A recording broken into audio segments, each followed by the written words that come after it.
Okay, this is the the neck of #1 guitar. I know you can't see it here. I've shaped it, not over shaped it. I've just give it a nice little curvature along the neck. Sorry you can't see much.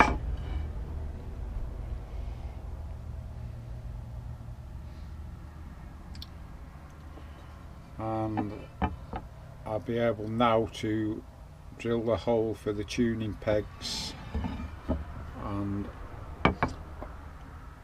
I'll be able to notch the neck to accommodate the box.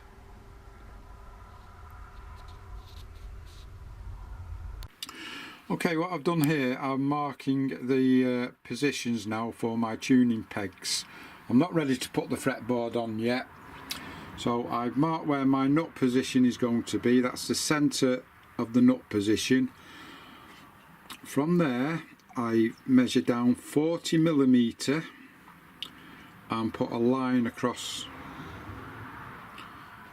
and from that 40mm line I measure 33mm, make another mark right across, and from there I make another mark at 33mm right across. Next I'll measure 9mm in, put a small pencil mark, go to the furthest line, mark another 9mm in and run a straight edge along them 2 points and mark it with pencil, and do the same on the other side. From your 40mm, measure 9mm in, go to the furthest end of the board, measure 9mm in, put a pencil line at 9mm in. This will give you the centre point here for your tuning pegs. So I have made an indent now at 9mm in, and that is on my 40mm line, which is going to give me my low string peg. Move right across to the very end, or do it whichever way you want, but I go to the very end of that same line at 9mm in to the last 33mm line I've drawn, and put another indent. So your first, or your, excuse me, your low string is your first one, your middle string is the second one, and then go to the middle line and put a mark again on the crossover where the two lines meet. That is 9mm. Put another mark in, and that is your positions now. That is the centre position of your tuning pegs. Okay, I'll leave that there for a record for you. So very briefly again, there's your nut position. Measure 40mm, then from the 40mm line measure 33mm. From that 33mm line measure another 33mm. Okay, then measure, go back to your 40mm line and measure 9mm in and put a mark. Run along that to the end 33mm line, measure 9mm in, put a pencil mark, and then put a straight edge and draw a pencil line, and do the same on the other side, and then make an indent so it's a permanent mark, because pencil, you can rub your pencil out without really knowing it if you're doing some work anywhere else. So that is now ready for me to drill. Now I will rub these marks out because I've got my measurements already in place now. That they will come off. This doesn't matter because that's going under your fretboard, and there's a little allowance there. That's just a transition from the fretboard going down to the fingerboard. You really want about 8mm, but I'm trying to grab as much space as I can on the length of the neck for the tail piece. So I've reduced my allowance there to about 3mm, but that's enough for me to smooth down the fretboard and get a nice transition onto the neck. Okay.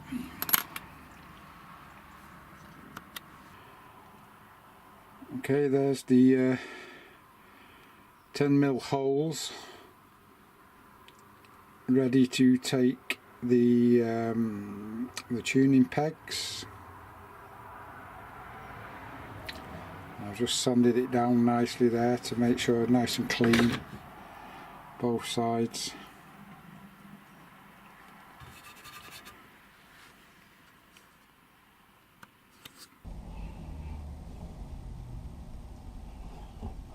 I've got my neck finished. It's shaped. We've got the holes in. I've got my box back. This is the box that's going on this particular one. Okay, now unfortunately this box was going to be used to be attached at the bottom of the neck.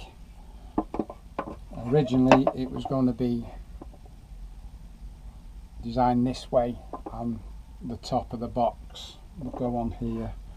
So what we're going to have to do, because I've already put these blocks in, they're glued in, there's no way on this earth I'll be able to chip them out without causing any damage to the face of the box. So what I'm going to have to do is cut notches out in here and there in order for them to drop in, which isn't really an issue because I'll be cutting out another groove somewhere for the one of the pickups. So I've done my measurements where that wants to go. As you can see there, I've measured from the outside of the box to 2mm from there, which gives me an allowance. And what I need to do now is measure the depth of this, which in old money is 1/4 of an inch. So I now need to measure 1/4 of an inch down. Don't know if you can see the wood there. Let's put it where we can see it, shall we?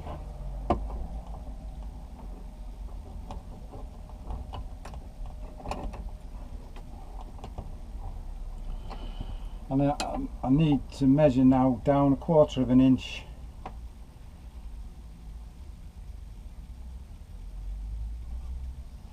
for the notch.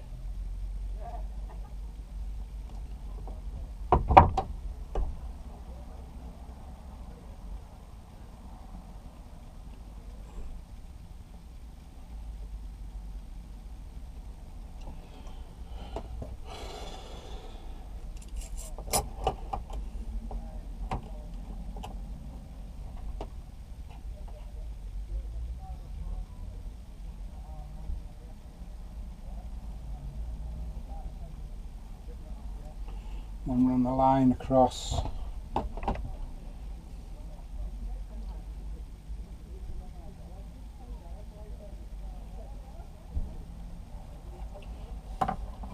For each one, and do it on the other side as well.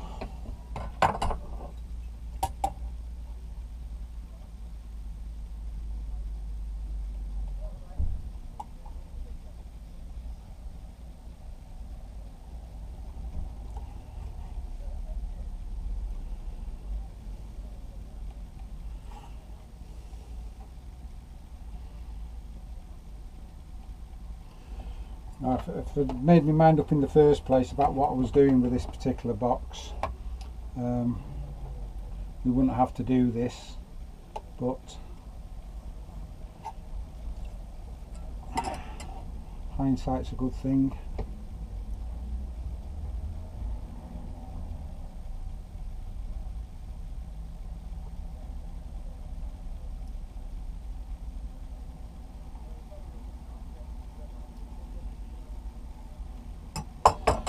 So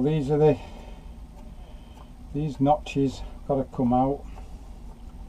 Don't have to be super accurate here because that's inside the box. You want to keep it tidy, and also somewhere along the line, the bridge is about here, somewhere along the line we're going to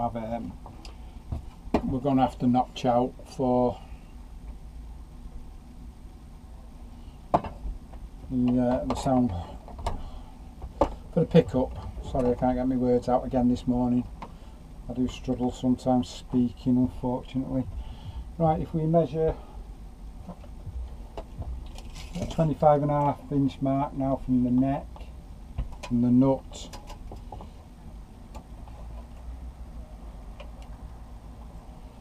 to where the bridge is going to be. That just gives me a good guideline here for balance. So the bridge is going to be somewhere there. Okay, which is fine. I could move it a bit. No, don't do me there. I don't really like having this seal at the back, but if it's there, it wants to be 2 inches. Being 1.5 inches isn't enough. It wants to be 2 inches to me. That allows me to put a tail piece on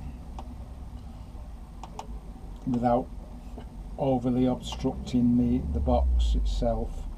So it's going there. I'm happy with it there. That means my pickup can be anywhere in this. My pickup then can be anywhere in this area, which is good. Okay, so what we're going to do now, I've got my depth there. I'm going to put down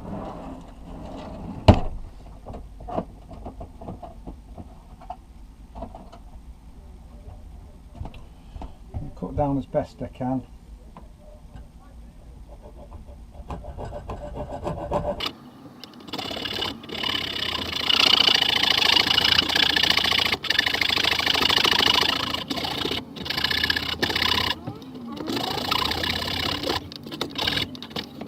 So this one doesn't need to be ultra accurate.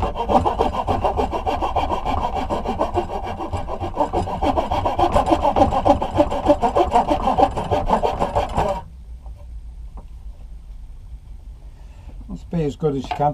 Now before you start cutting the other one out or chipping away at it, make sure your measurement, if you're going to do this, you're going to put a notch in at some stage or another for the net, for the lid or your box. You want to get this well as tight as possible really.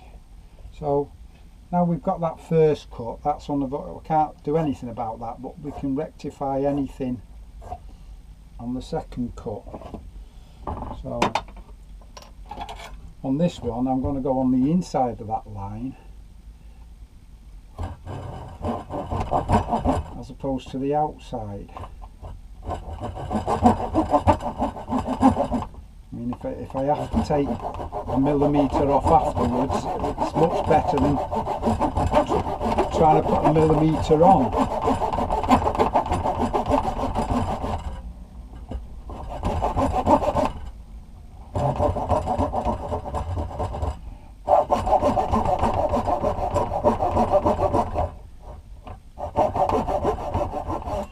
Again, try and get your depth as near as what you want. Again, personally, I would rather be a little bit shallow so I can chip a bit out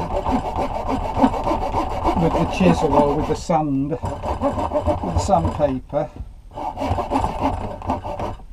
rather than try and pack it. Either way, you can do it either way. If you pack it and you make a real ghoulies of it, you just have to put a bit of sticky back foam in it to level it out. So all's not lost if you make a mistake. It just means you've got to be you've got to think of ways of rectifying it. Okay.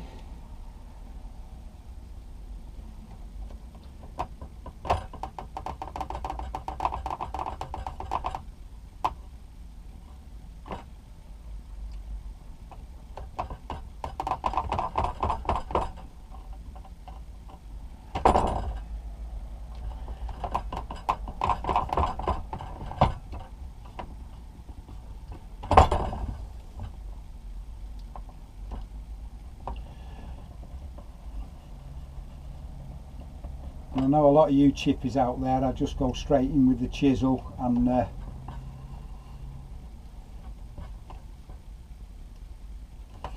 make your mark with the chisel. But, you know, we all do things different. I do it this way. It slows me down, it stops me rushing the job. It makes me think about what I'm doing as well.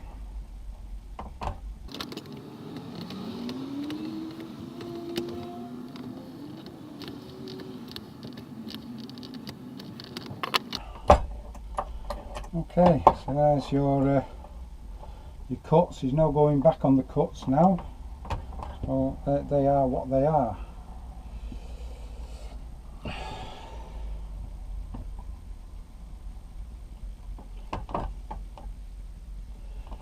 If I do this, it's giving me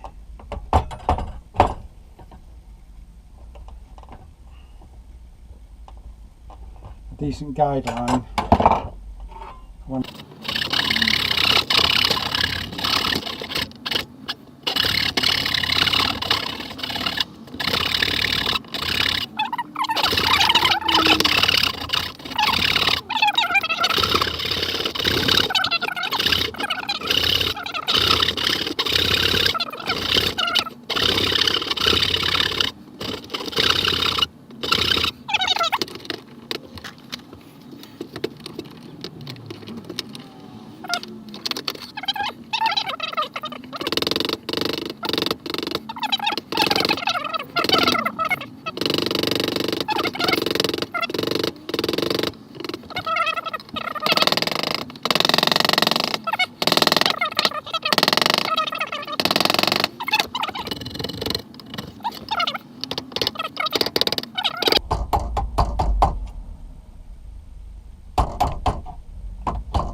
as I said before, just take your time if you're not used to chiseling it out like that, which I'm not. Nice and easy, small pieces.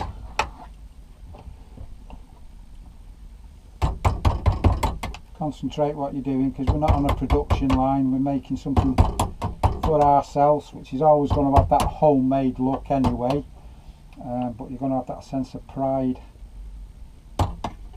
Well, hopefully you'll have that sense of pride when you made it and think, well, God, I've done that myself. I didn't know I could.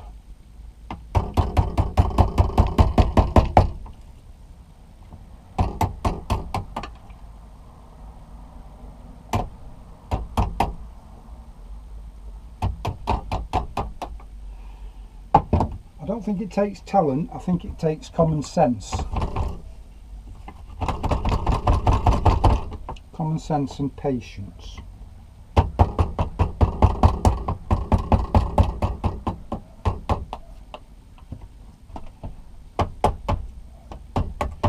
The talent comes later on in the consistency. I would have thought if you can do something consistently at a certain level, certain acceptable level to yourself and to anybody else, especially anybody who wants to buy one of your guitars.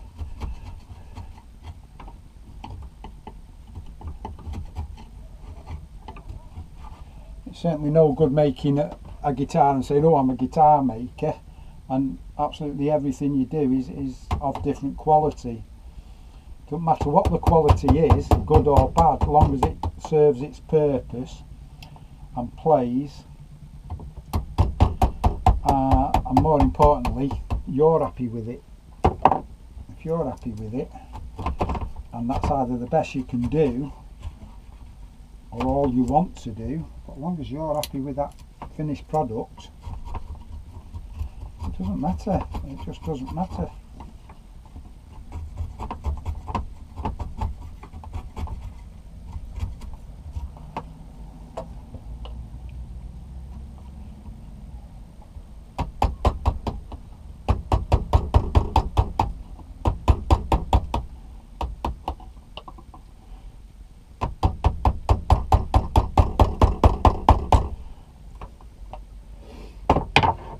These guitars are being made for me, you know, even though I'm actually selling them, I'm making them for me. If I don't like it when it's finished, it won't be going anywhere, you know, because it's for me. I want the satisfaction of knowing if I do something, I've done it to the best of my ability at the time. Your abilities are always going to improve and progress the more you do. So the more you do, technically, the better you get. But if you look at Shane Spiel and listen to Shane Spiel and read his book, Poor Man's Guitar, which I was fortunate to get hold of.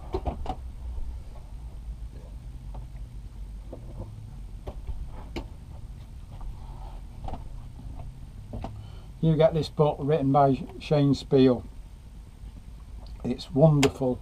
And in there he tells you that the first guitar he made and the ones he makes now are all based on the same idea. Nothing has really changed in the way he makes them guitars.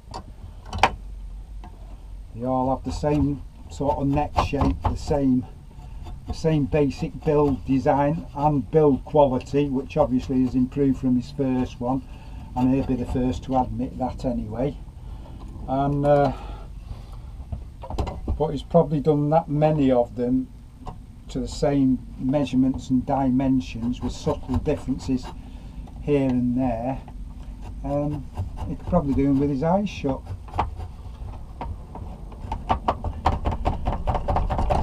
And I think that's a formula, and it's a bloody good formula when you think about it, and that's where the consistency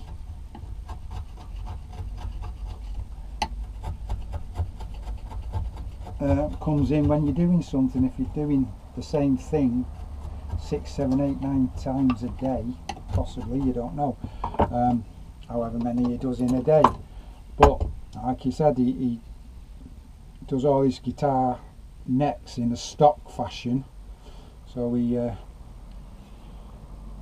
builds them all stock first. Just going to take a bit more out of that one, it doesn't seem to be level. He knows instinctively what goes where and how it goes, so he knows all his boxes are going to fit the neck notches that he's pre-cut out, because he doesn't swap and change the designs. Common sense.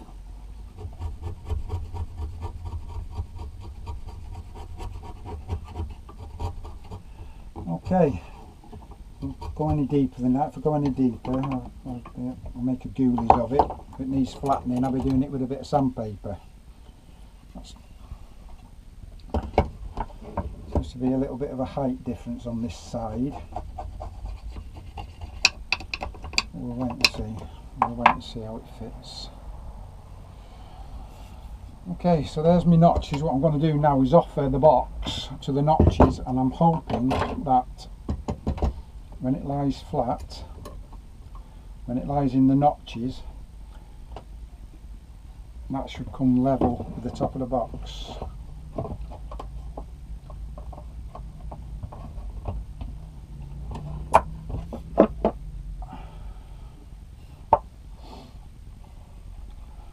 It's not bad. Once, in fact, that's not bad at all, actually.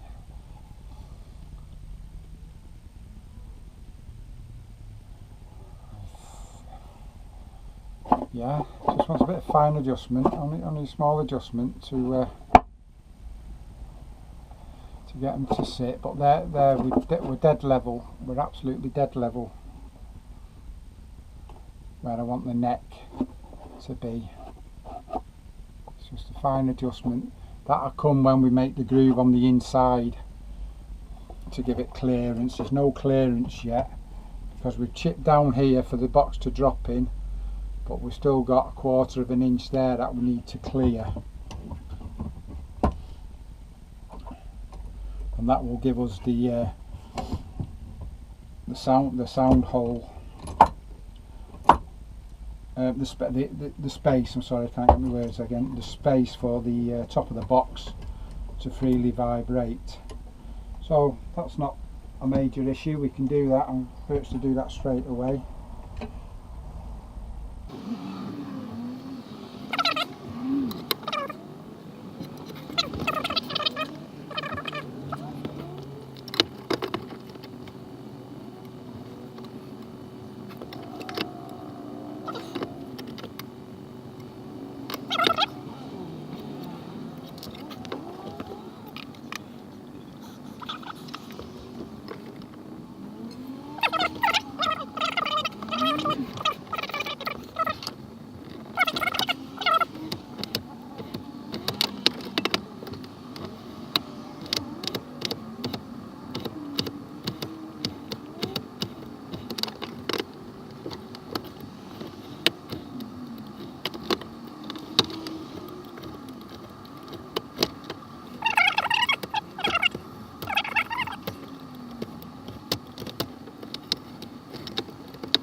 Said before, this doesn't have to be super accurate because it's creating an airspace, nothing else. It's not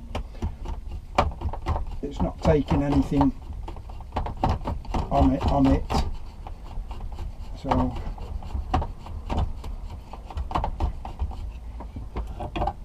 as long as it looks tidy enough for the job.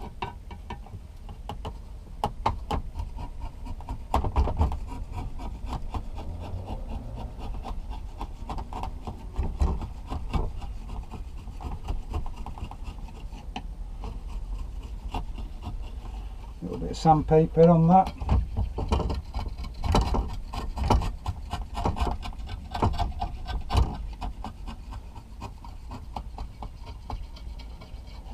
Took a little bit more out than I would have liked there, but fortunately it's not detrimental to the work.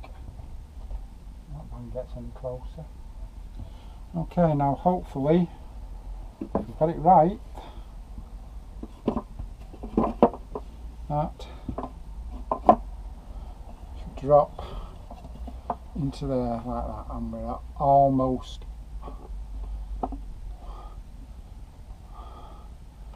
it's almost right. It's just something stopping this corner. Oh, there we go. Push the bloody thing in. Tight fit, that's what was stopping that corner. That's what we want. See it? Hope you can see it. Nice and flush there.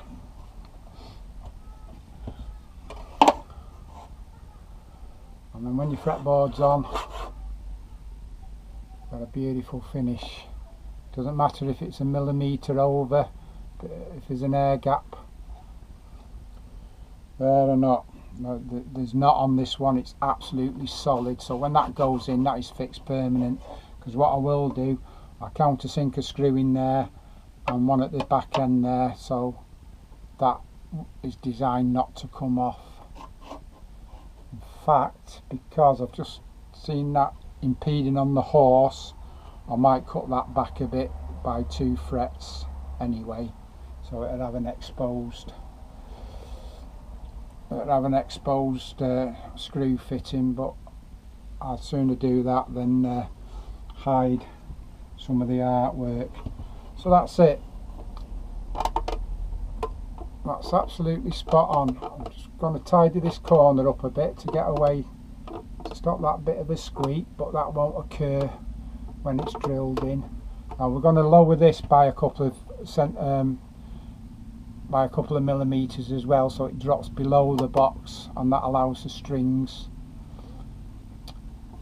if you're having holes drilled in, that would allow the strings to come up. But I'm going to put a tail piece on there which is going to lift up anyway, so there's no real need for me to actually worry about that, but I will make sure it fits flush. That's it. Okay, this is the neck of guitar number 1 of the 3. I'm just getting ready to attach the fretboard to the neck. Everything else has been done, smoothed out and ready, so it's time to get the neck on, and to get the fretboard on, I should say.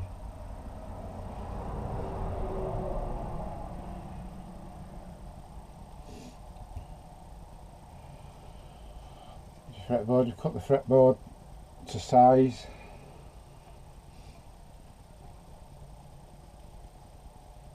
And hopefully, the weather's a bit cold really to go outside at the moment. I would have preferred to do as much as I can outside if possible, but it's not always possible, so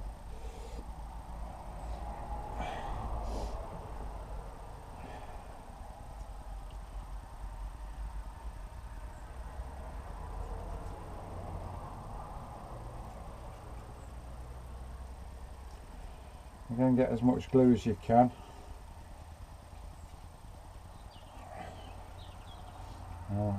Be generous with it, let's be generous with the glue.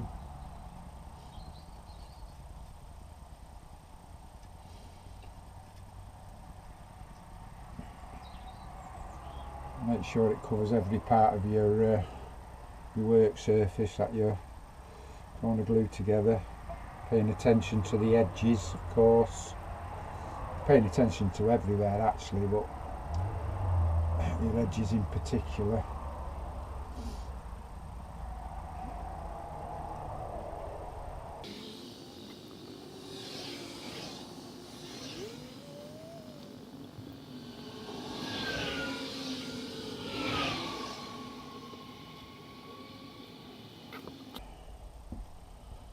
Okay, now I've got a mark on the edge here where my the nut's going to go.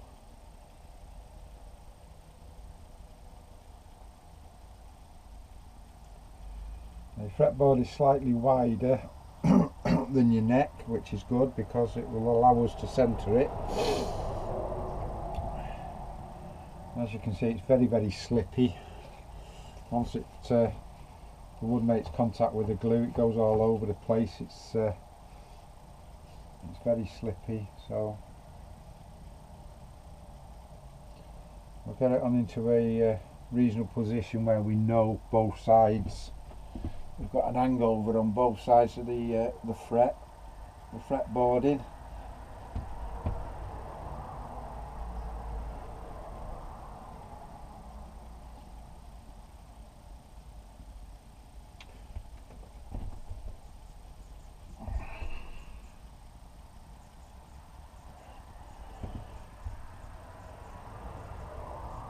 It is a bit of a pain in the neck to do this, but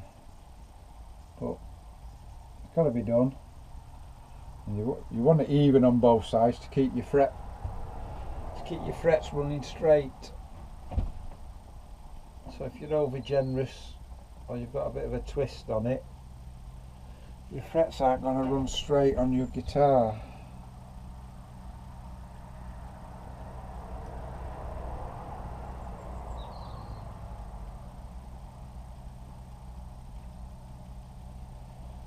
See, it slips like buggery.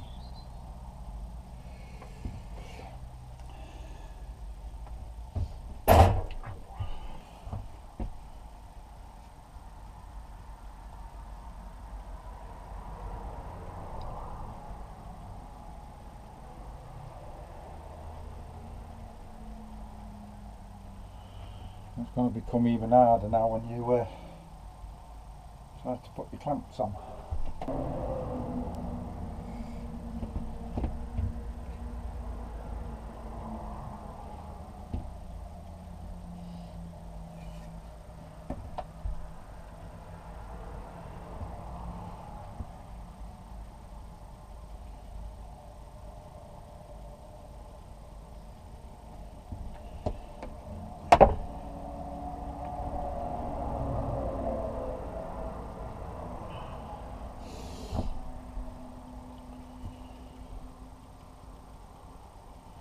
Okay, just that little bit of weight on for a few minutes is allowing the glue to activate with each other. We've still got some movement yet, so once that the wet slippiness of the glue fades off, we can adjust it and clamp it properly.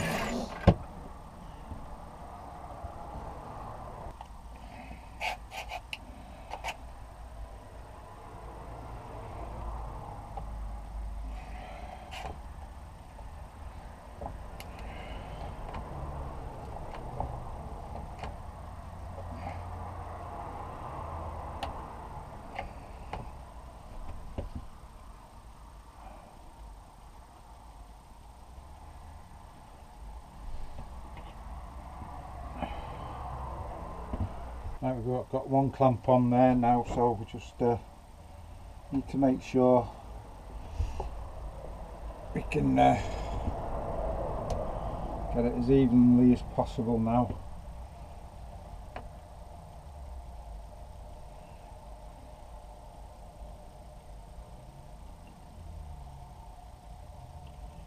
Better to readjust and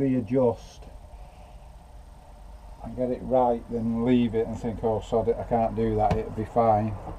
Just, there's plenty of time to move your glues about. I struggle a lot here because I haven't got a work table I can actually do everything on. I've got to mess about and move the neck and everything accordingly to try and work my clamps. As you've seen, I've turned it upside down so I can look at it a bit better.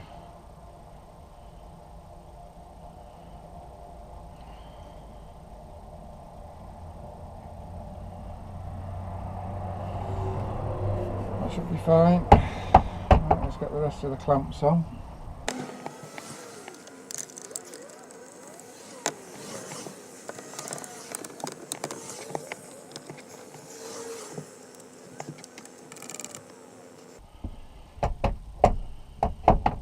At all possible, try and put your clamps on with even pressure. It's not always possible. You're gonna, if you put one too tight, you might just force a bend into the fretboard or something. So just put them on tight enough. Just even pressure.